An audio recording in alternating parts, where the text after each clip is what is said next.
نبی علیہ الصلوۃ والسلام نے ارشاد فرمایا نساء کاسیات عاریات ممیلات مائلات لا يدخلن الجنۃ ولا یجدن ریحها۔ حضور نے فرمایا ایک وقت آئے گا عورتیں ہوں گی، کپڑے پہنے ہوں گے، ننگیاں ہوں گی۔ میرا یہ خطاب مسلمان خواتین سے ہے، اور اقبال نے بھی مخدرات اسلام کے ساتھ خطاب کیا۔ اس نے کہا کہ فطرت تو جذبہ دارت بلند، چشم ہوش از اسوہ زہرا مبند۔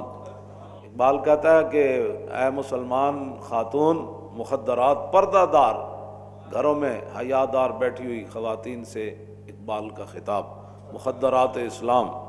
میرا یہ جو خطاب ہے وہ بھی مخدرات اسلام سے ہی ہے۔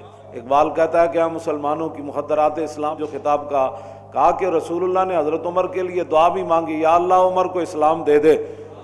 اور دوسری بات یہ بھی ہے کہ جب حضرت عمر اپنی ہمشیرہ کے گھر پہنچے تو آپ کی ہمشیرہ قرآن پڑھ رہی تھی۔ اقبال کہتا ہے تجھے پتہ ہے کہ تیرے قرآن کے تلاوت کے سوز سے عمر کی تقدیر بدل گئی۔